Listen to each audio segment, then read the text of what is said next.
Jeeva today பார்வையாளர்கள் அனைவருக்கும் தை திருநாள் வாழ்த்துக்கள், தமிழ் புத்தாண்டு வாழ்த்துக்கள். இந்த பொங்கல் திருநாளில் நீங்கள் நினைத்தது அனைத்தும் கைகூடும் என்ற வாழ்த்துக்களை ஜீவா டுடே தெரிவித்துக் கொள்கிறது.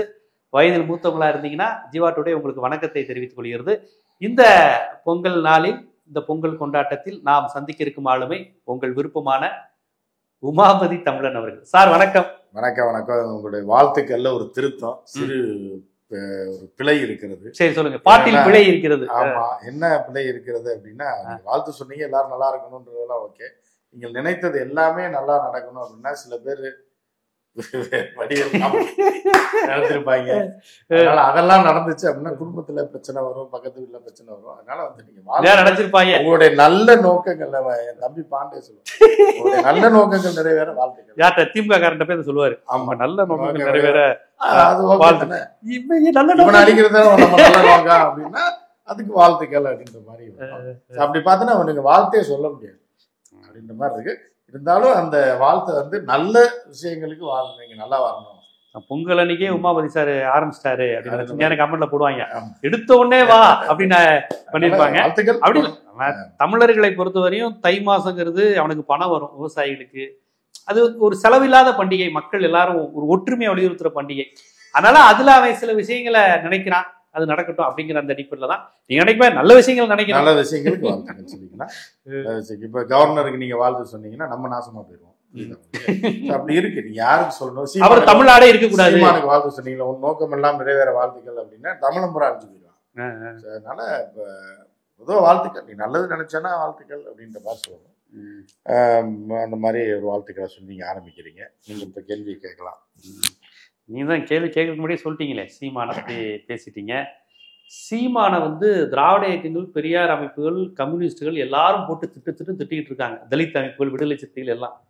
ஆனால் இந்து மக்கள் கட்சி, இந்து முன்னணி, பாரதிய ஜனதா, இன்னும் இந்த அமைப்புகள் பேர் இன்னும் நிறைய இருக்குல்ல, பாரதிய இந்து முன்னணி, மக்கள் சக்தி, இந்து பேரவை எல்லாம் வெடி போட்டு கொண்டாடுறாங்க.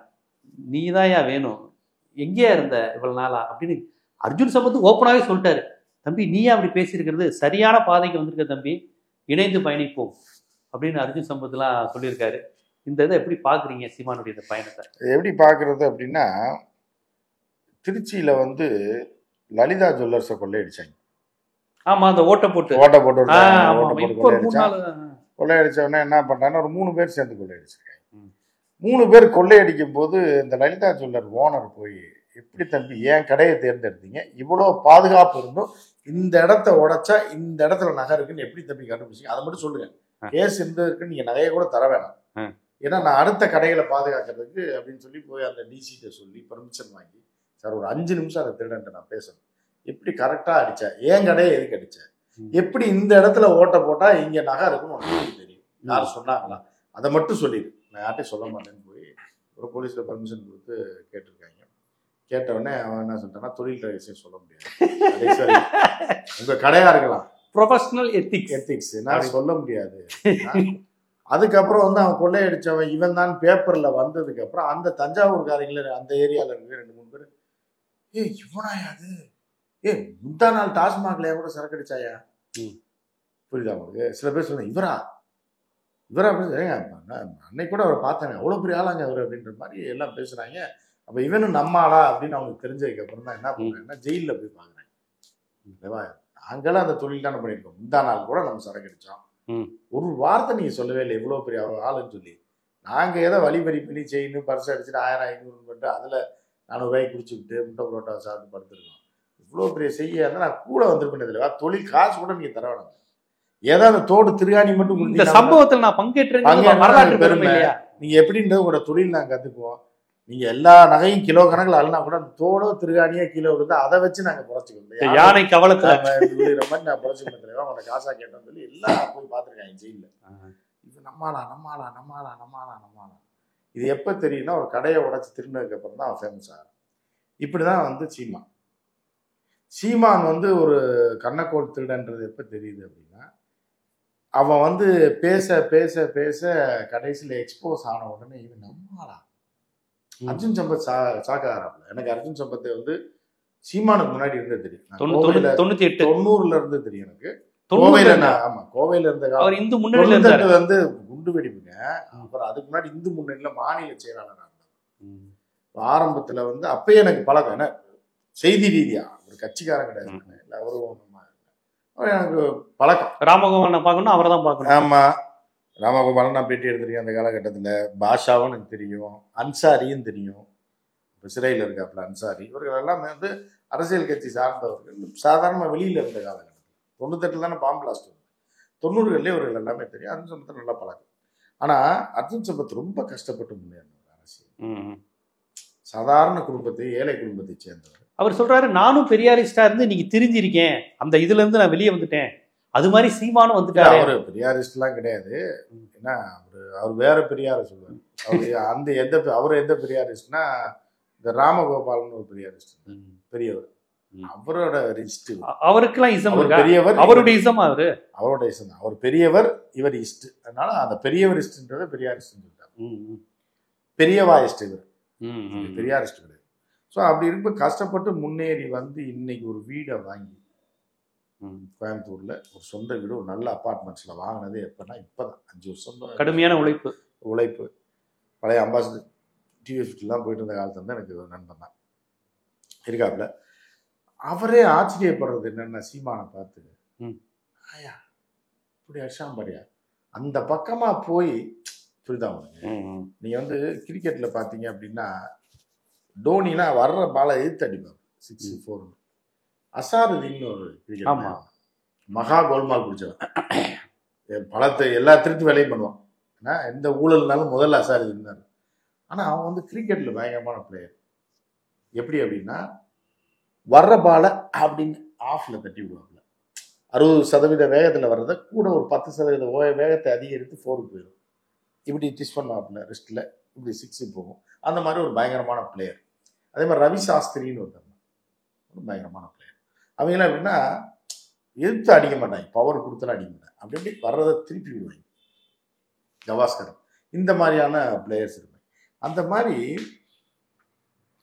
எல்லா கட்சியில போய் எங்க காசு அடிக்க முடியும்னு 2 வருஷம் திமுக அது இதுன்றது அவர்களை பயிற்சி, இதை பிடிச்சி பிரபாகரனை பார்த்து ஒரு பவரை ஏற்றிக்கிட்டு, அதுக்கப்புறம் பிரபாகரன் பெரியார் அப்படின்னு சுற்றி, சரி தீக்கால காசு தர மாட்டாங்க அப்படின்னு உடனே டக்குன்னு இங்கே அடிக்கலாமா, ஜம்ப் அடிக்கலாமா, தீக்கால இருந்து இடத்தை சம்பாதிக்க போறாரு. இல்லை அதுதான் ஒவ்வொருலையும் தெரியாது இல்லைங்க, சின்ன பையங்களா இருக்கும்போது தெரியாது. இப்போ நீங்க முதல்ல காலேஜுக்கு போற வாட்ச்மேனை பார்த்தெல்லாம் சல்யூட் அடிப்பேன், சார் வணக்கம். அடுத்த நாள் தான் தெரியும் லேப் அசிஸ்டன்ட்.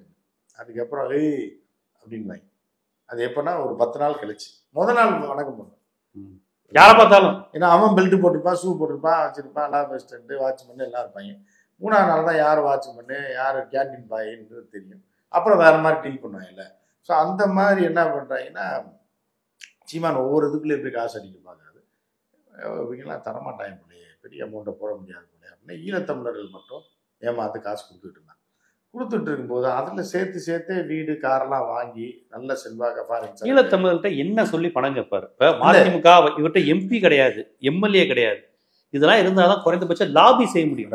சகோதரர்கள் என்னன்னா, நீங்கள் பிரான்ஸில் அன்னைக்கு கூட பேசிக்கிட்டு இருந்தோம், சவுத் ஆப்பிரிக்கா நண்பர்கள்ட்ட பேசிகிட்டு இருக்கும்போது அவர்களுடைய இது என்ன அப்படின்னு பார்த்தீங்கன்னா, அவர்களுடைய அரசியல் களமே வேற, அவர்களுடைய ஆக்டிவிட்டிஸ் வேற, அவர்களுடைய கோரிக்கைகள் வேற, அவர்களுடைய ஆசைகள் வேற, அவர்களுடைய லட்சியமே வேற.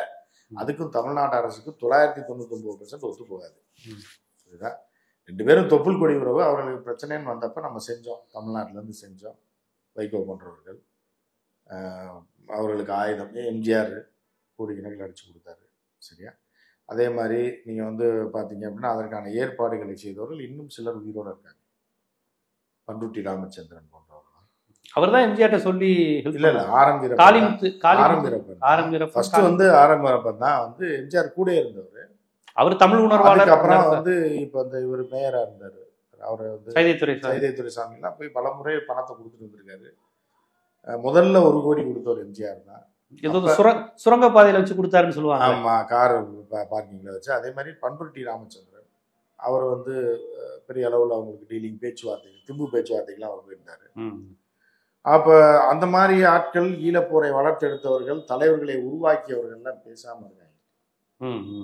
இவன் ஒரு நாள் போய் வேடிக்கை பார்த்துட்டு புரோட்டா கடையை ஏன்னா வந்துட்டு அதை தின்ன இவன் ஏதோ புரோட்டா கடைக்கு தான் போயிட்டு வந்துருப்பான் போல. ஏன்னா இவன் சொல்றது பூரா முயல் கறி ஆமக்கறிலாம் எங்க இருக்கும்? முனியாண்டி விலாசில் தான். அந்த கடைக்கு பேரு மேதகு இல்லம் பிரபாகரன் கடை இருக்கும்னு நினைக்கிறேன். ஏதோ வந்திருக்கும். இவன் போயிட்டு அங்கே போயிட்டு வந்து என்ன பண்ணிட்டான்னா கெட்ட போட்டு அதில் வந்து என்ன பண்ணாங்கன்னா ஈழத்தமிழர்கள் நீங்கள் கேட்டது சரியான கேள்வி, எல்லாருக்கும் பலருக்கு புரியாது. எதுக்கு இவனுக்கு போய் காசு கொடுக்குறாங்க அப்படின்னு பார்த்தீங்கன்னா, அவர்கள் வந்து ஈழ போராட்டத்தையும் தலைவர் பிரபாகரனையும் உயிர்ப்போடு வச்சிருக்கணும். அது இலங்கை அரசியலில் அதை இது பண்ண முடியாது. அதனால தமிழக அரசியல் அவர் பேரை உச்சரிச்சுக்கிட்டே யாராவது இருந்தாங்கன்னா அவர்களுக்கு சோறு. அந்த நம்பிக்கை வைகோ மேல போயிருச்சா? இல்ல, வைகோக்கெல்லாம் வயசாயிடுச்சுங்க. இப்ப அவர் எங்க பேட்டி கொடுக்குறாரு, எங்க அரசியல் இருக்காரு அப்படின்ற மாதிரியான ஒரு சூழல். இப்ப இவன் தான் வசன வியாபாரி ஆச்சுங்க. நீ வைகோவா இருந்தாலும் உருட்டிக்கிட்டே இருக்கணுங்க, பொய் சொல்லிக்கிட்டே இருக்கணும். இதுதான் உங்களுக்கு. ஸோ இப்போ ஒரு உதாரணத்துக்கு என்ன பண்றோம்னா சொல்றோம்னா, நம்ம யாரையும் அந்த மாதிரி நாயின்லாம் நம்ம சொல்ல மாட்டோம். இப்போ ஒரு நாய் எதுக்கு வளர்க்குறீங்க உங்க வீட்டில்? குலைச்சிக்கிட்டே இருக்கணும், பாதுகாப்பாக இருக்கணும். ஒரு நாய் இருக்கு, இந்த வீட்டுக்குள்ள போனால் கடிச்சிரும் அப்படின்னு வெளியில பிவேர் ஆஃப் டாக்னு எழுதி போட்டிருப்பாங்க. இப்போ அதுக்கு அதே பிரெட்டோ பிஸ்கட்டோ நாய்க்கெல்லாம் நிறைய செலவு பண்ண வேண்டியது. சாதாரணமாக நாய் வளர்க்க முடியாது. நம்ம அந்த காலத்தில் கிராமத்துலலாம் பழைய கஞ்சியை ஊற்றி விட்றாங்க, தோன்னு கூப்பிடுவாங்க, பழைய சோத்தை போடுவாங்க, மண்டை வீங்கி செத்து போகும். இப்போல்லாம் நாய் அது விசுவாசமா இருக்கும், அந்த நாய் இருக்கும். ஆனால் வந்து என்ன அப்படின்னா, இந்த இப்போ உள்ள நாய்க்கு வந்து பார்த்தீங்கன்னா பெடிகிரி அது கம்பெனி ஐட்டம். மாசத்துக்கு 30,000 50,000 1 லட்சம்லாம் செலவு. குழந்தைங்க சாப்பிட்றதெல்லாம் அது சாப்பிடாது. ஆமா, அது சாப்பிட்றது தான் குழந்தைய சாப்பிட முடியும். அந்த மாதிரி இருக்குல்ல. இப்போ அந்த மாதிரி எல்லா நாயும் வளர்க்குறது காஸ்ட்லி ஆயிடுச்சு. இது அப்படி தனியாக வச்சுங்க, இதோட சேர்க்காதீங்க யாரோட. இப்போ இந்த மாதிரி நமக்கு வந்து தேவையா ஒரு சொல்லிக்கொண்டே இருக்கணும், பேரை உச்சரித்து கொண்டே இருக்கணுன்றதுக்காக செலவு செய்யக்கூடிய ஒரு நிலையில தான் அவர்கள் அரசியலுக்கு ஒருத்தர் பயன்பட வேண்டும். அது வந்து இப்போ கரெக்டாக சொன்னவொடனே பிடிச்சிக்கிறான்றதுனால. இல்லை, இப்பவும் என்ஆர்ஐ பீப்புள் பணம் கொடுக்குறாங்களா? ஆமா, இன்னும் மாசம் வந்துருங்க இந்த உண்டியல். இப்போ நீங்கள் உங்களுக்கு எப்படி புரியுதுன்னா, நீங்கள் யூரோப் பக்கம் போயிருக்க மாட்டீங்க. எப்படின்னா, சரி, நீங்க அரபு நாடுகள்லாம் இருக்காது, ஈழத்துலலாம் உண்டியல் கிடையாது. அவங்களுக்கே யாருக்காக இருக்காது. பிரான்ஸ், ஜெர்மனி, கனடா, அப்புறம் யூஎஸ்லாம் இருக்கா, பிரிட்டன், இங்கெல்லாம் வந்து என்னன்னா தமிழர்கள் கடையில் ஒரு உண்டியல் வச்சுருப்பாங்க.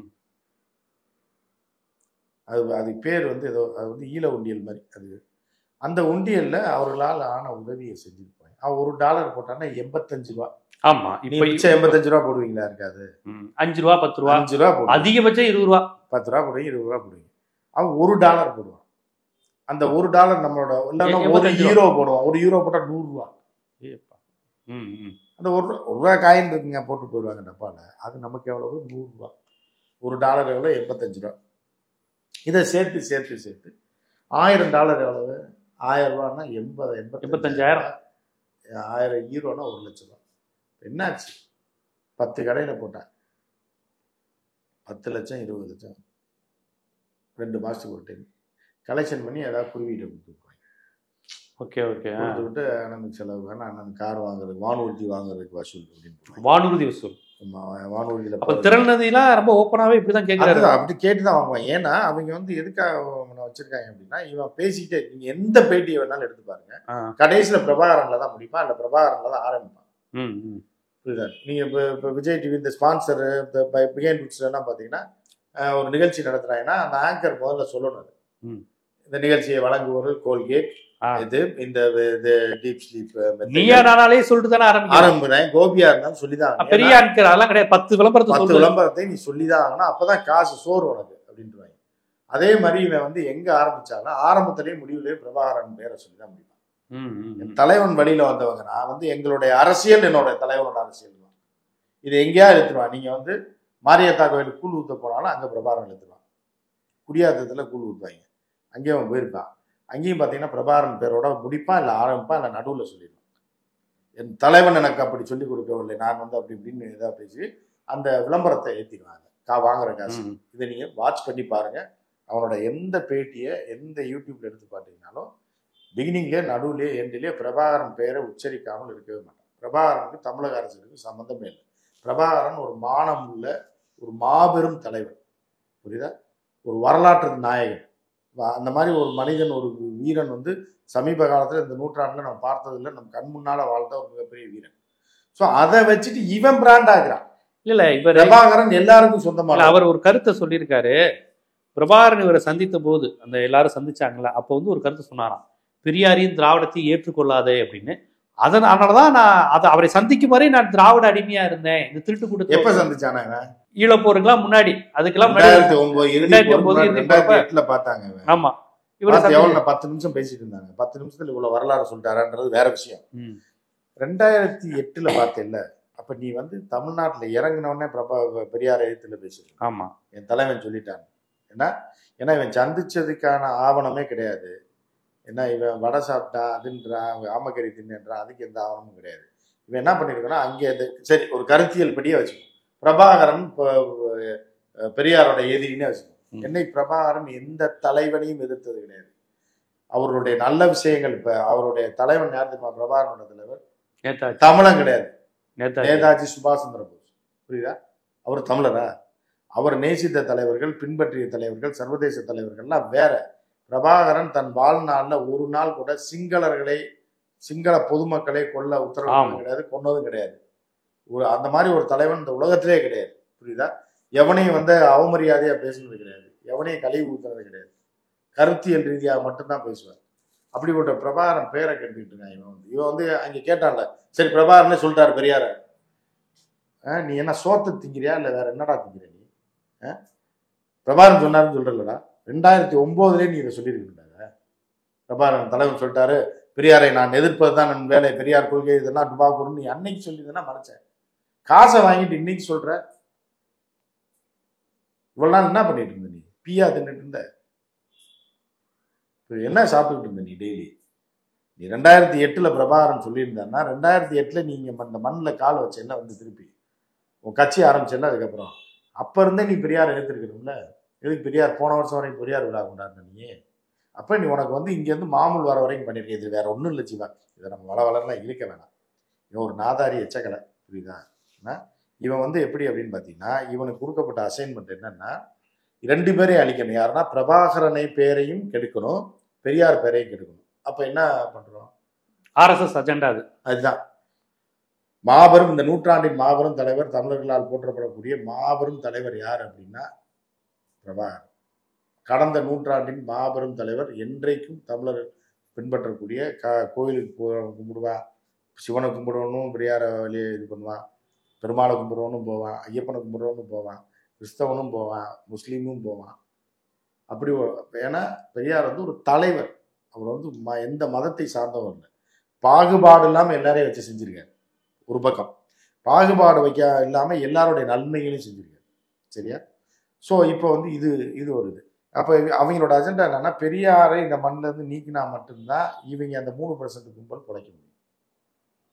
அப்ப என்ன பண்றாங்கன்னா, அவங்க வந்து பேசினாங்க. இப்ப குருமூர்த்தி பேசுறான்னு வைங்களேன், அடுத்த நாளே அவனை போய் வீட்டுல வீடு பூந்து அடிச்சுடுவாங்க. புரியுதா? எவனும் பேச முடியாது.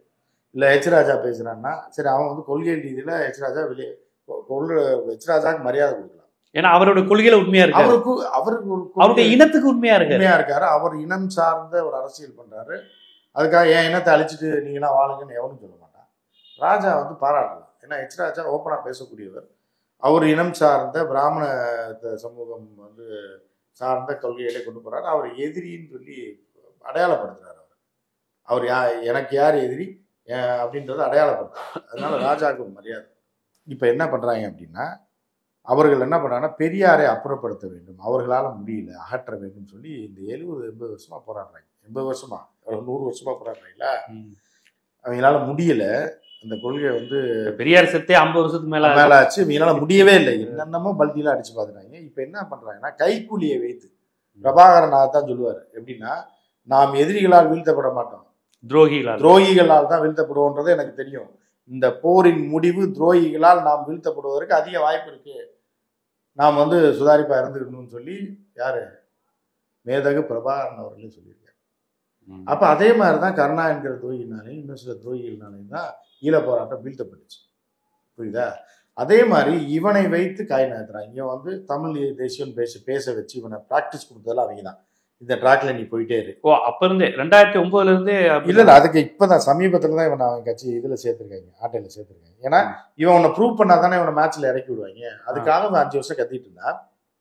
ப்ரூவ் பண்ணதுக்கு அப்புறம் இவன் என்ன பண்றாங்கன்னா, சரி தம்பி கரெக்டா பேசுற, நீ என்ன பண்ற, இனிமே உனக்கு 2 அஜெண்டா. ஒன்று பிரபாகரனை அழிக்கணும், பிரபாகரன் பேரை எவனும் சொல்லக்கூடாது, இன்னொன்று பெரியார் பேரையே சொல்லக்கூடாது, கான்செப்ட் கொண்டு வா, படம் திரைக்கதை மாதிரி உன் கதை சொல்லு, இப்போ எவ்வளோன்னு நாங்கள் ப்ரொடியூஸ் பண்ணுறோன்ற மாதிரி. அப்போ இவன் என்ன சொல்கிறான்னா, அப்போ ஒன்று செய், நான் டபுள் கேம். எப்படின்னா, நீ வந்து பெரியாரை கழுவி கழுவி ஊற்று, கருணாநிதி குடும்பத்தை கழுவி கழுவி ஊற்று, திமுக மட்டும்தான் உயிரோடு இருக்கு, அதிமுக அழிஞ்சு போச்சு, அவங்கள கழுவி கழுவி ஊற்றுனோடனே திமுக தொண்டர்கள்லாம் என்ன பண்ணுவாங்க, அப்போ கழுவி கழுவி ஊற்றிட்டு கடைசியில் பிரபாகரன் வாழ்க பிரபாகரன் வாழ்கன்னு சொல்லிட்டு ஓடி போயிடும். அப்போ அவங்க என்ன பண்ணுவாங்கன்னா ஓ மேலே கல் வீசுவாங்க. இப்போ நீ கத்துறதுனால உன் கூட ஒரு கூட்டம் சேர்ந்து பெரியாருக்கு எதிராக ஒரு லாபி உருவாகும். பெரியார் தொண்டர்களும் பெரியாரை பின்பற்றவர்களும் உன்னைய கல்லெடுத்து அடிக்கும் போது அவன் பிரபாகரன் மண்டையை உடைஞ்சிடும். அப்போ 2 பேரும் அழிஞ்சுவாங்க, பெரியாருங்காலி பிரபாகரன். இவங்க இது அடிச்சுக்கிறது யாரு, உன் ஆளே அடிச்சுக்குவான், தமிழனே அடிச்சுக்கிட்டு இவனை ஃபாலோ பண்ணுற சில பேர் முட்டாள்தனமாக என்ன பண்ணுவான்னா பெரியாரை கூட சொல்லுவான். என்னடா திருப்பி திருப்பி பெரியாரை பற்றி சொல்லிட்டு இருக்க, உன் தலைவனை தெரியாதா, உன் ஈழ போராட்டத்தில் பிரபாகரன் மட்டும்தான்டா போராட்டம் பண்ணாப்புல, டெலோ இருந்துச்சு, இபிஆர்எல் இருந்துச்சு, ஏடிஎல் இருந்துச்சு, இபிடிபி இருந்துச்சு, ஹீரோஸ் இருந்துச்சு, இப்படி இப்போ 7 இயக்கங்கள் இருக்கு, உமாமகேஸ்வரன், பத்மநாபா, இவர் சபாரத்னா எல்லாம் தான்டா போராடினாங்க அப்படின்னு சொல்ல வச்சு பிரபாகரன் புகழை குடைப்பதற்கு இவன் செய்யக்கூடிய சரிதான் இது. அப்ப என்ன, அது ஒரே கல்ல 2 மாங்காய் அடிச்சிடறானா, ஒரு குரூப்பு பிரபாகரனை தெய்வமாகவும் பிரபாகரனை ஒரு சோழ மன்னருக்கு பிறகும் பாண்டிய மன்னர்களுக்கு பிறகும் இந்த நூற்றாண்டின் மாவீரனா, தமிழ் மாவீரனா, தலைவனா போற்றக்கூடிய பிரபாகரனை இவன் போய் எங்கேயோ சண்டை எடுத்துக்கிட்டு, புரியுதா, இவன் போய் சண்டை எடுத்துக்கிட்டு கடைக்குள்ள போய் ஒளிஞ்சிக்கிற மாதிரி. அப்ப வர்றவனா கடையடிச்சுட்டு வரைக்கும் போடுவான்ல, இவன் மேல பழி வராது, புரியுதா. செயினை அத்துட்டு நேரம் கண்ணாடி கடைக்குள்ள போனீங்கன்னா என்ன ஆகும், விரட்டுறவன் விரட்டு இல்லை, பானை பித்தாளை கடைக்குள்ள நுழைஞ்சிருங்கன்னா இப்போ 4 பானையை உருட்டி விட தானே செய்வாங்க, உள்ள இவனை பிடிக்கிறேன்னு சொல்லி. அந்த மாதிரி இவன் இந்த திட்டு பையன் என்ன பண்ணுவான்னா, இங்க கல்லை விட்டு எரிஞ்சிட்டு பெரியார் மேல பாத்திர கடைக்குள்ள போய் ஒழிச்சுப்பான். பிரபாகரன்ற பாத்திர கடை அது அருமையா அடுக்கப்பட்டு பல வளர்ந்து இருக்கக்கூடிய பாத்திர கடைக்குள்ள இவனை அடிக்கிறேன்னு சொல்லி உள்ள போகும்போது 4 பாத்திரம் உள்ளதான். அப்ப பாத்திர கடையும் நாசம், இதுவும் நாசம், இவன் உயிரோட இருக்கான். இதுதான் அவங்களோட கான்செப்ட். இதை நோக்கி தான் இவனோட பயணம் இருக்கு. இவனோட பயணம் வந்து இவன் சும்மா சொல்லிட்டுலாம் இருக்கான்னு நினைக்காதீங்க, பெரியார சும்மா ஏதோ வாய்க்கு வந்தபடி பேசுறான்னு நினைக்காதீங்க. தேர்தல் வரைக்கும் பேசிட்டு தான் இருப்பான், 2026 வரைக்கும். இப்ப அந்த கூட்டம் பூரா ஒன்னா சேர்ந்துருச்சா, அர்ஜுன் சம்பத், ஹெச் ராஜா, சீமான், எல்லாமே அண்ணாமலைல இருந்து தமிழிசை, தரங்கட்ட தமிழிசை வரைக்கும் வாழ்த்துறாங்களா. அப்ப இவங்க எல்லாம் நான் முதல்ல தமிழிசையும் பெரியாரை பத்தி இவர் பேசினா தரைக்குருவான வார்த்தையை ஆதரிக்கிறாங்க. ஆமா, சரியான வழியில இப்பதான் வந்திருக்காரு, நான் அதை ஆதரிக்கிறேன்ல, தெரியுமில்ல. அதான் நம்ம வாயில சொல்ல வேணாம். தமிழிசையோட ஜாதியை பத்திலாம் நம்ம ஜாதின்றதுக்காக சொல்ல வரல. இவர்கள் இந்த தமிழ் இனத்தை சேர்ந்த இந்த மக்கள் எவ்வளவு சொல்லனா துயரத்துக்கு கேரளாவில் ஆளானாங்க. அந்த இறைவனுக்கு அடுத்த நிகராக ஒரு பெரிய ஒரு ஞானியாக உருவெடுத்த ஒரு மாபெரும் தலைவர் எப்படி போராடினாரு கேரளாவில் போய் நம்பூதிரிகளோட, இவர்களுக்கு எப்படி வந்து சுதந்திரம் வாங்கி கொடுத்தாரு, பெரியார் எப்படி போய் அங்கே போய் போராடினாருன்னா, இன்னைக்கு வந்து டெய்லி ஒரு சேலையும் டெய்லி ஒரு சுடிதாரும் போட்டு கொண்டு போகிறவர்களுக்கு அந்த காலகட்டம் தெரியாது. அப்படிங்கும்போது இது என்னத்தை போய் சொல்ல, எங்க போய் சொல்றது. அப்ப இவன் யாரோட கைக்கூலின்னு தெரியுது.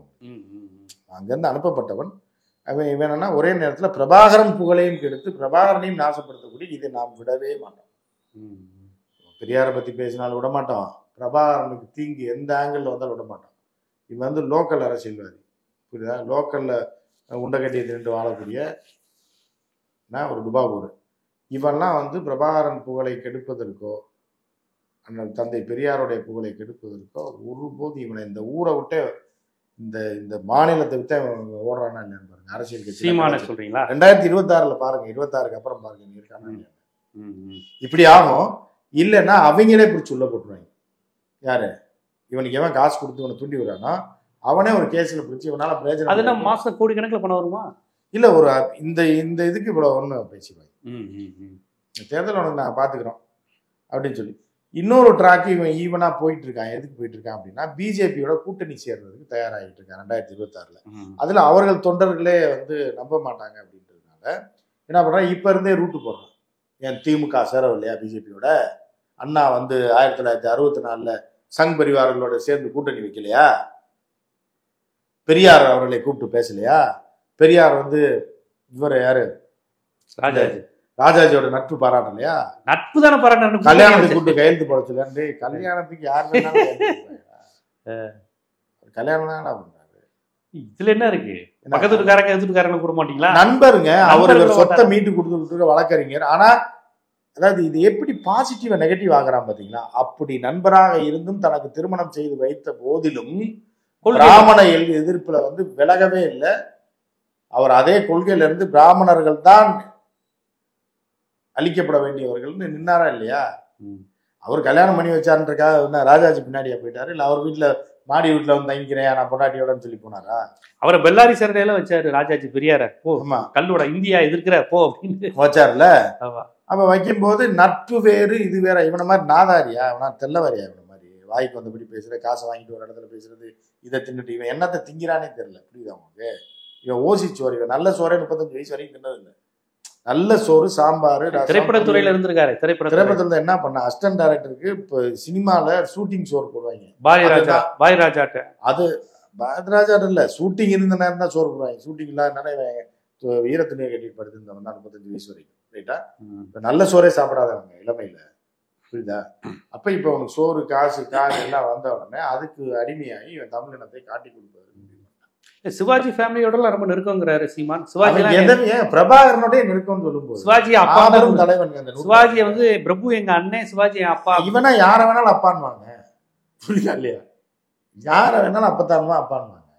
இவனை போய் பேசிட்டு யார பாலு மகேந்திராவும் அப்பா தான் சொன்னார். தமிழ் சமூகத்தில் ஓரளவுக்கு ஒரு அடையாளப்பட்ட எல்லாரையும் தன் உறவு வச்சு கொண்டாடுறாரு. இந்த மாதிரி பண்ணுவாங்க, எல்லாமே பண்ணுவாங்க. இவன் இன துரோகிங்க. இதை பத்தி எப்ப தெரிஞ்சுக்கிங்கன்னா 2027 அப்புறம் 26 அப்புறம் தெரிஞ்சுக்கிங்க. ஓப்பனா பாஜக கூட கூட்டணி வச்சிருவாப்ல. அதுக்கான ட்ராக் தான் போட்டுட்டு இருக்காங்க. அதுக்கு அவங்க தொண்டர்கள்லாம் ஒரு அதிகபட்சம் ஒரு 60% ஒத்து வந்தாங்கன்னா டப்புன்னு கூட்டணி போட்டு அதுக்கு தான் இப்ப பிராக்டிஸ் பண்ணிட்டு இருக்காங்க. அண்ணாவே வச்சாரு, இவர் வச்சாருன்னு அப்ப என்ன பேசுவாங்க? சொல்லிட்டே இருக்கிறது, சொல்லிட்டே இருந்தாங்க. பதிய வச்சுட்டே, தம்பி நமக்கு நல்லது நடக்கும்னா சேரலாம்டா. இன்னைக்கு ஆட்சியில இருக்கான்டா, 15 வருஷமா அவர்கள் தான்டா ஆட்சியில இருக்கான். நம்ம ஈழத்துக்கு நல்லது நடக்கணும் அப்படின்னா அவர்கள் தான்டா இருக்கணும். அவன் வாங்கி தருவான்டா, காங்கிரஸ்காரன்டா வாங்கி தருவான். அவன் இன துரோகிடா. காங்கிரஸ் தானடா நம்மளை கொன்னா, அவனோட கைகோர்த்தவனா திமுக காரன் பிஜேபியோட வைக்கலையாடா கூட்டணி தம்பி? ஏன் அதிமுக வைக்கலையா தம்பி? நம்ம மட்டும் நாசமா போகணுமாடா? இவங்களோட கூட்டணி வச்சா இன்னும் 5 வருடத்துல ஈழம் மலர்றதா இல்லையான்னு பாடுறா. அந்த அண்ணன் வாங்கி தரேன்டாங்க. இவன் குல்பி ஐஸ் கூட இவனால வாங்கி தர முடியாது. புரியுதா? அவன் காசு தின்னுட்டு அவனுக்கு ஈழம் வாங்கி தரேன். அதை வச்சு ஓட்டுவாங்க. இதுக்கு தான் இவன் டார்கெட் போடுறாங்க. இப்போ 26 எலெக்ஷன் நீ எப்படியோ சுத்தி வளைச்சு நம்ம சாக்கடையில நீ சேர்ந்துடணும்னு சொல்லியிருக்காங்க. புரியுதா? பாதாள சாக்கடையில விழுந்து நீந்தி வருவியோ, இல்லை ரோட்டு வழியா நம்ம சாக்கடையில குதிப்பியோ, எங்கே இருப்பியோ, நம்ம பண்ணி கூட்டம்லாம் சேரக்கூடிய இடம் ஒண்ணு. அந்த இடத்துக்கு கடைசியா வண்டி ஏற நேரத்துல 2026 அந்த சாக்கடையில நீ குதிச்சு இப்ப போயிட்டான், கிட்ட போயிட்டான். அந்த பாதாள சாக்கடை கிட்ட போயிட்டான். ஏற்கனவே அதுக்குள்ள எல்லாம் அந்த கும்பல் பூரா இருக்கு. பாஜக சார்ந்த கும்பல் இதெல்லாம் இருக்கு. இவன் கடைசியில போய் குதிப்பான் பாஜக கூட்டணியில. அதுக்கு ஓகேன்னா இருப்பான், இல்லைன்னா தனியா நின்று பெரிய அமௌண்ட்டை போட்டு செட்டில் ஆயிடுவாங்க. 2026 இவன் கதை முடிஞ்சு, முதல்ல சீன் முடிஞ்சு. இதான் அவனோட பிளான். அவனை இயக்குவர்கள் அவர்கள் தமிழ்நாட்டில் மட்டும் ஏன் காலை ஓட முடியல அப்படிங்கும் போது என்ன பண்ணாங்கன்னா அந்த பெரியார், இந்த கலைஞர் 3 பேரையும் போட்டு அடி. குடும்ப அரசியல்னு சொல்லு, கழுவி ஊத்து, பொய் பித்தலாட்டத்தை பரப்பி விடு, உதயநிதி ஸ்டாலினாலதான் திரைத்துறையை அழிஞ்சு போச்சுன்னு சொல்லு. அப்படி ஒரு கும்பல் கிளப்பி விட்டுருக்காங்க சினிமாவில். பிஜேபி டீம் எல்லா படத்தையும் அவங்களே வாங்கிடுறாங்க, ஒரு தியேட்டர் கிடைக்க மாட்டேங்குது அப்படின்னு அவர் மேல சினிமாவில் அதுக்கு பெரிய அமௌண்ட் லாபி பண்ணிட்டு இருக்காங்க. அப்பதான் அவனுக்கு சென்சார் தருவேன்றாங்க. அதுக்கப்புறம் இவனை வச்சு இவனுக்கு கொடுக்குற டார்கெட் என்னன்னா பெரியாரை உடைக்கணும், கருணாநிதி குடும்பத்தை அசிங்கப்படுத்தணும். எவ்வளவு வேலை பண்றியா பண்ணு, அதை மட்டும் நீ பண்ணா போதும். இந்த கூட்டணி பத்தி, அதிமுக பத்தி, உங்க சித்தப்பா ஐபிஎஸ் பத்தியோ உங்க பெரியப்பா ஓபிஎஸ் பத்தி நீ பேச வேணாம். இதை மட்டும் பாரு, பேமெண்ட் வரும், வாங்கிட்டு போயிட்டு பிரச்சனை தான் சொல்லு. இப்ப நீ இதை பெரியாரை வையும் போது அவன் அதே மாதிரி பிரபாகரனே அழிச்சிரு. பிரபாகரனை ஒரு புரோட்டா மாஸ்டர் ஆக்கி விட்டு நல்ல விதமாக சொல்லி பண்ணுற மாதிரி, நல்ல விதமாக அவங்கள பேசி காலேஜில் எல்லாம் செய்வாங்க தெரியுமா? கரெக்டாக அந்த ஒரு பிள்ளையை லவ் பண்ணிட்டு இருப்பான், அதுக்கிட்ட போட்டு விட்டுருவாங்க. ரொம்ப தங்கமானவங்க, நல்லா உங்களுக்கே தெரியும் 95 மார்க் எடுப்பான். ஆனால் அந்த கோவா வந்திருக்கப்ப என்ன பண்ண தெரியுமா? லூசு பையன், எவனை கெடுத்து விட்டாங்க. அவனை ஏதோ சரக்கில் ஏதோ ஜூஸில் ஊற்றி கொடுத்தாங்க, என் பாட்டு கிடச்சா போதை ஏறிடுச்சு, அடுத்த ஒரு ரவுண்ட் அடித்தான், ஃபுல் போதைங்க, மட்டையாகி போய் கோவாவில் வந்து மெயின் ரோட்டில் வாந்தி எடுத்து இவனை கொண்டு வந்து சேர்க்கறதுல போகும்போது ஆயிடுச்சு. நான் சொன்னேன் நல்ல பையனா இருக்கேன், ஏன்டா அப்படி பண்ணுறேன்னு கேட்டால் அவன் கேட்கலைங்க. அதோட அப்புறம் அடுத்த நாள் அவனா போய் வீடு அடித்தான். அப்புறம் அங்கே ஒரு கேப்ரே டான்ஸ் நினச்சி நான் பார்த்தே ஆகணும்ட்டான். அதுக்கப்புறம் போகிறதில்லன்னு வைங்க. கோவாவில் அவன் பண்ண சேட்டை இருக்கு பாருங்க. இன்னைக்கு தான் நல்லா படிக்கிறான், 95 மார்க் வாங்குறான், இதில் நீட்டில் பாஸ் பண்ணியிருக்கான். அப்போ +2 படிக்கும்போது தேவையில்லை இருந்தாலும் சொல்லி விட்டு அவன் பேரை கெடுத்து நாசம் பண்ணி அந்த பிள்ளை பார்க்கும். இவ்வளோ கேடுகட்ட கேவலமானவனா. +2 படிக்கும் போதே கேபரே டான்ஸ் பார்க்க போனான், சரக்கு அடிச்சு ரோட்டில் விழுந்தானா. அது ஆனால் கடைசியில் சொன்னாங்க, இந்த பாரதி ராஜன் தானேங்க இவன் வேலை பார்த்தான், அந்த ஈர்ப்பில் தாங்க இவன் போனது. ரஜினி சொல்லுவாப்புல இருக்கு 16 ரஜினியில் போனா ஒரு டாக்டர் வந்தான், நல்ல பொண்ணுங்க, அந்த பொண்ணு அந்த குழந்தைக்கு அப்பா யாருன்னு கேட்டக்கூடாதுன்றக்கா குருமா இது பண்றாரு. நீங்க அது என்ன ஒரு பாலமேட்டுக்காரவங்க ரொம்ப நல்லவங்க, பாவம் குருமா மகளை வாழ. இதெல்லாம் கல்யாணத்துக்கு அப்புறம் அவங்க எப்படி இருக்காங்கிறதா முக்கியம். இதெல்லாம் நீங்க பெருசா எடுத்துக்க மாட்டீங்க. பாவம் குருமா புருஷன் இல்லாத பொம்பளை, ஒரு வாழ்க்கை அதோட ஓடி போறேன். இதுதாங்க இவன் கேரக்டர். பிரபாகரன் அவர்களை, ஒரு மாவீரனை, ஒரு தமிழ் சமூகத்தின் இந்த நூற்றாண்டின் மிகப்பெரிய தலைவனை ஆமக்கறி செஞ்சு கொடுத்தாரு, புரோட்டா செஞ்சு கொடுத்தாருன்னு கேஷுவலா அவமானப்படுத்தணும். இதெல்லாம் ஆழமான நுட்பமான அரசியல். இவன் வந்து அவரை வந்து ஒரு மாஸ்டர். இப்போ உங்க மைண்ட்ல என்ன தூக்கத்தில் கேட்ட பிரபாகரன் யார் அப்படின்னு கேட்டீங்கன்னா, இப்போ உள்ள இந்த கட்சியில் இருக்காங்க, ஆமைக்கறி சீமானுக்கு சமைத்து கொடுத்தவர், எங்க அண்ணனுக்கு துப்பாக்கி சுட சொல்லி கொடுத்தாரு அப்படின்ற மாதிரி பேரை கெடுத்து விட்டது மட்டும் இல்லாம எவனையும் அடிச்சுட்டு பிரபாகரன் வீட்டில் போய் ஒழிச்சுப்பான். அவன் கல் அடிக்கும் போது பிரபாகரன் படத்துல கல் விடுவான். இவனோட நுட்பமான அரசியலை மட்டும் புரிந்து கொண்டிருக்கிறது என்றால் அந்த கூடாரத்தில் ஒரு தம்பிகள் இருக்குமா. ஏன்னா அவர்கள் பூராமே நம்மளுடைய சகோதரன், தமிழ் இன உணர்வு உள்ளவங்க. ஒவ்வொருத்தனும் இன உணர்வின் காரணமாக இந்த நப்பி பயலை நம்பி போயிருக்காங்க. அவரெல்லாம் புரிஞ்சு கொஞ்சம் கொஞ்சமா வெளியே வந்துகிட்டே இருக்காங்க. 2026 இவன் கூடாரம் காலியாயிரு, மெச்சூரிட்டி ஆக இவன் கட்சியிலேருந்து வெளில வந்துடுவாங்க. இவங்க மொத்தமாக போய் பாரதிய ஜனதா கட்சியில் எல்லாத்தையும் அடகி வச்சுட்டு காசை வாங்கிட்டு இவன் கொண்டாட்டி எங்கே போயிடுவாங்க, ஃபாரின் விட மாட்டாங்க, லாக்டு. இவன் எங்கே போனாலும் இவன் இப்போ பருப்பு வேகாது. இவன் பிரான்ஸுக்கோ ஜெர்மனுக்கோ இவனுக்கு தெரியும், அதெல்லாம் நல்லா தெரியும். அங்கே வச்சு என்ன பண்ணுவாங்க இவனை. இங்கே வேணால் இவன் வாய் பேசலாம். லண்டனில் இவனுக்கு தெரியும். கடைசி இறுதி போறதுக்கு முன்பு கருணா ஓடி போயிட்டான் லண்டனுக்கு. யாருன்னா கிழக்கு மாகாணத்திலேருந்து கடல் வழியாக பிரபாகரன் அவர்கள் தேடுறாரு. தப்பி வந்து இவனை வந்து காப்பாற்றுற யாருன்னா ஆர்மி கேம்பில் காப்பாற்றி, யார் சிங்கள இராணுவம் அவனை காப்பாற்றி கொழும்புக்கு வந்து மறைவிடத்தில் வைத்து உடனடியாக ஒரு பாஸ்போர்ட் தயாரி பண்ணி லண்டனுக்கு ஃப்ளைட் ஏற்றி விட்றாங்க. ஏற்றி விட்டா அங்கே போன உடனே என்ன பண்ணுறாங்கன்னா அசைலம் கேட்குற மாதிரி வந்து அங்கே இது கேட்குற மாதிரி இருந்தோடனே தவறான ஒரு இதில் பாஸ்போர்ட்டில் வந்துட்டாங்கன்னு சொல்லி கம்ப்ளைண்ட் அடிச்சிடுறாங்க. கம்ப்ளைண்ட் அடித்தோடனே அவனை தூக்கி லண்டன் ஜெயிலில் வச்சிடறாங்க. ஜெயிலில் அவன் வாங்கின அடி என்னன்னு சீமானுக்கு தெரியும். மண்டகண்டையெல்லாம் பிளந்து விட்டான். எது ஜெயிலுக்குள்ள, வெளியில இல்லை. கருணாவை ஜெயிலில் அடைக்க வச்சது மீளத்தமிழர்கள் தான்.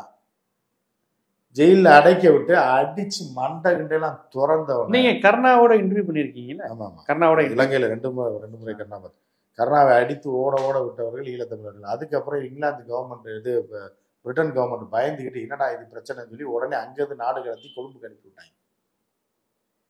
அதனால இவெல்லாம் இந்த துரோகத்தை செய்து விட்டு இவனுக்கு காசு கொடுக்கறது ஒரு குரூப்பு, புரியுதா?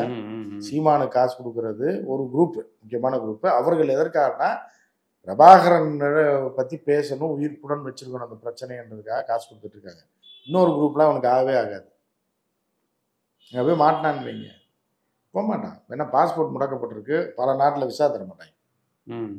ஆனால் வெளிநாட்டில் போக முடியாது. இந்திய அரசே பாஸ்போர்ட்டை முடக்கி வச்சிருக்குன்னு நினைக்கிறேன்.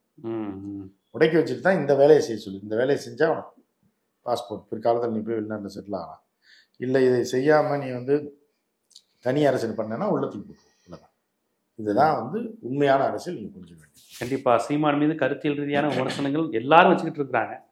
நீங்கள் வந்து ஈழ அரசியலையும் ஈழத்தமிழர்களுடைய புவிசார் அரசியல் என்று இருக்கக்கூடிய எல்லாருக்கும் நெருக்கமாக இருக்கிறதுனால அந்த அடிப்படையிலிருந்து ஹைப்பர் லோக்கல் தமிழ்நாடு அரசியல் வரை இணைச்சு இவர் பேசுவதற்கு முன்னாடி இந்த அரசியல் தான் இருக்குது, வெறுமனே சங்கின்னு மட்டும் சொல்லாதீங்க, ஒரு வேற மாதிரி பிரபாகரன் புகழ அளிப்பதற்கும் பெரியார் புகழை அளிப்பதற்கும் ஏவி விடப்பட்ட ஒரு ஏவல் தான். அதனாலதான் இவன் அவன் நம்ம பேசணும். இவனுடைய உள்ள அரசியலும் தீவிர அரசியலும் தம்பிகள் புரிந்து கொள்ள வேண்டும். உங்களுக்கு புரிந்து கொள்ள வேண்டும்ல, உங்களுக்கே புரியும். இருங்க, வெயிட் பண்ணுங்க, கண்டிப்பா உங்களுக்கே இப்போ தம்பிகளுக்கு புரியும். அப்போது தலையிலே இதிலே வயிற்றுலேயே அடிச்சுக்குவீங்க. இவனையாட ஆதரிப்போம், இவனுக்கான சில்லறை சிதறை விட்டோம் அப்படின்னு நீங்க இருப்பீங்க. அதையும் நீங்க பார்த்துக்கிறதா. சீமான் எதிர்ப்பாளர்களுக்காக நீங்க பேசல. இந்த நேர்காணல் முழுவதும் சீமானை நம்பிக்கொண்டிருக்கிற தம்பி தங்கைகள். எனக்கு வந்து மெயினா என்னன்னா, பெரியார் ஒரு பக்கம் இருந்தா கூட பிரபாகரன் பேருக்கு இழுக்கு ஏற்படுத்தி பிரபாகரன் பேரை குப்பையில போட்டு மிதிக்கிறதுக்கு இவன் வந்து மறைமுகமாக வேலை செய்யறான்றது தான் எனக்கு முதல் இது. ரெண்டாவது, ஆட்டை கட்டிச்சு மாடுதை கட்டிச்சு இப்போ பெரியார் மேலையும் பாஞ்சிட்டான். ஏன்னா பிரபாகரன் புகழுக்கு களங்கம் விளைவிப்ப எவனா இருந்தாலும் நம்ம விட மாட்டோம். ரெண்டாவது வந்து பெரியாரை பற்றி பிரபாகரன் எங்கேயா பேசியிருக்கான்னு இவனை சொல்லுங்க பார்ப்போம். ஏதாவது ஆதாரத்தை காட்ட சொல்லுங்க. திராவிடத்தை பத்தி இப்ப என்னென்ன பேசியிருக்க பிரபாகரன் மாதிரி ஒரு அறிவுஜீவி நீங்க பார்க்க முடியாதுங்க. சர்வதேச அரசியலை கரைத்து குடித்தவருங்க அவரு. புரியுதா உங்களுக்கு? திராவிடம்னா என்னன்னு தெரியுங்க, அண்ணான்னா யாருன்னு தெரியும். ஏன்னா பெரியார் கலைஞருக்கும் அவருக்கும் கருத்து வேறுபாடு வந்ததுக்கு என்னன்னா, எம்ஜிஆர் ஒரு பெரிய அமௌண்ட் அப்ப ஆட்சியில் இருந்தார், பவர்ஃபுல்லா இருக்கும்போது அவங்கள நோக்கி தானே போவாங்க. புரியுதா உங்களுக்கு? கலைஞருக்கும் பிரபாகரனை மிகப்பெரிய மரியாதை ஒன்று பிடிக்கும். புரியுதா? அது ஆனால் வெளியில் அவர்கள் சந்தித்து கொள்ளவில்லை. ஒரு காலத்தில் வந்து நீங்கள் வந்து பிரபாகரனுக்கு ஒரே எதிரி ஜெயலலிதா தான். பிரபாகரனுக்கு இல்லை, ஜெயலலிதா. ஏன்னா ஜெயலலிதா காலில் எல்லா ஆம்பளையும் விழுகணுன்ற மாதிரியான ஒரு சாட்டிஸ்ட். அப்படி இருக்கும்போது ஒரு வீரன், தமிழின தலைவன் ஒருத்தர் சொல்கிறாங்க, இவ்வளோ பெரிய ஆளாக இருக்கா, அவர் நாட்டை ஆட்டி படிக்கிறாங்க போது நம்மளை விட யாரா புரியாது அப்படின்றத வச்சு தான் பிரபாகரனை அழிக்க வேண்டும் என்று ஜெயலலிதா முடிவு பண்ணுது. அந்த ஜெயலலிதாவோட கைகோர்த்து தான் இவன் டிராவல் பண்ணிட்டு இருந்தான் 5 வருஷம். ஆமா, இலை மலர்ந்தால் இவன் வந்து இங்க கதை விடலாம், இலங்கையில் என்ன கதைன்னு எங்களுக்கு தெரியும். புரியுதா உங்களுக்கு? ராஜபக்சே குடும்பத்தை, நான் இப்ப சொல்றேன் இந்த சேனல்ல ஓப்பனா, ராஜபக்சே குடும்பத்தை சேர்ந்த, நான் யாரும் சொல்ல விரும்பல, ஜெயலலிதா எந்த அளவிற்கு இறுதிக்கட்ட போருக்கு, இது நான் எதுலையுமே சொன்னது கிடையாது, இறுதிக்கட்ட போருக்கு ஜெயலலிதா எந்த அளவுக்கு எங்களுக்கு உதவியாக இருந்தால் மறைமுகமா என்று பேட்டி கொடுக்க தயாராக இருந்தார் இலங்கையில. எனக்கு ஏன்னா, ஆனா ஒரு சில காரணம் கருதியும் நான் ஒர்க் பண்ண மேனேஜ்மெண்ட் ஒத்துக்காதனாலே அந்த பேட்டி எடுக்கல. புரியுதா உங்களுக்கு? ஏன்னா அது ஒரு வேறு மாதிரியான ஒரு, ஏன்னா ஜெயலலிதா உயிரோட இருக்கும்போது ராஜபக்சே பேட்டி கொடுக்குறேன்றாரு. என்னன்னா ஜெயலலிதா நேரடியா உதவி செஞ்சாருனோ, இல்ல ஜெயலலிதா ராஜபக்சே கூட சேர்ந்தாருனோ, இல்ல ஜெயலலிதா ராஜபக்சே கொண்டு சொன்னாருனோ சொல்லல. ஜெயலலிதா நல்லா டைட் பண்றாரு, எங்களுக்கு அது வசதியா இருக்கு. ஜெயலலிதா அங்க வந்து இந்தியாவில் இந்த மாநிலத்தில் கொடுக்கக்கூடிய நெருக்கடி எங்களுக்கு பயனுள்ளதா அமையும். எல்டிடிக்கு அகைன்ஸ்டா அவங்க பண்றது எங்களுக்கு வசதியா இருக்கு. இதெல்லாம் சீமானுக்கு தெரியாது, தெரியாமலா இருக்கும். ஏங்க எல்லாமே தெரியும், பயத்துல தானே அங்க போய் ஜெயலலிதாவோட சேர்ந்தது. இப்ப ராஜபக்சேவோடையும் அங்க டைப்பு, இங்க அர்ஜுன் சம்பத்தோடையும் டைப்பு. பேசினா தமிழர் அரசியல், ஈழ அரசியல். ஆனா தமிழின எதிரிகள் எல்லாரோடையும் கூட்டணி, நட்பு இருக்கு. இல்ல நட்புனா தமிழர் எதிரியாக இருந்தவர்களோட கூட்டணி வைத்திருந்தவனோட கூட்டணி. அதுக்கு அல்டிமேட்டா அதானே. இங்க பாஜக கருத்து பேசுறாரு, அங்க ராஜபக்சே விருப்பத்தோட, இங்க விருப்பமானவர்களோட இவர் கூட்டணி மாதிரி இருந்திருக்கிறாரு. என்ன அப்படின்னு பாத்தீங்கன்னா வந்து திராவிட ஆளுங்க ஓப்பனா சொல்லணும், சொல்றேங்க. என்ன அப்படின்னா, காங்கிரஸை அடியோடு எதிர்த்து அழிக்கணும். ஈழப்போர்ல அதுக்கு என்ன பண்றது? நீ வந்து தமிழ்நாட்டுல ஈழப்போர்ல காங்கிரஸ் தானே காரணம், காங்கிரஸ் தானே ஆட்சியில் இருந்துச்சு, காங்கிரஸ் தான் செஞ்சிச்சு, அதுல மாற்று கருத்து இல்லை. அதை பிடிச்சி தொங்கு, ஜென்மத்துக்கும் காங்கிரஸ் தமிழ்நாட்டில் வரவிடாத அளவுக்கு பிரச்சாரம் பண்ணி ஆட்டோமேட்டிக். இன்னைக்கு பிஜேபிக்கு சப்போர்ட்டா பண்ண வேண்டாம், காங்கிரஸ் மட்டும் பிஜேபி எதிர்த்து ஒரு வார்த்தை பேசியிருக்க மாட்டாங்க. ஆமா, எங்கேயாவது வந்து பிரச்சாரம் பண்ணாரு, மகாராஷ்டிரால பிரச்சாரம் பண்ணியிருப்பான்.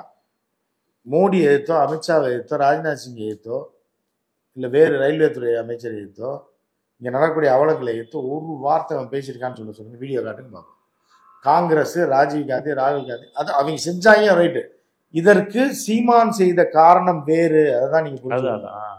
காங்கிரஸ் தான் இறுதி போருக்கு காரணம், அதுல மாற்று கருத்தே கிடையாது, அந்த லைன்ல இருக்கோம்.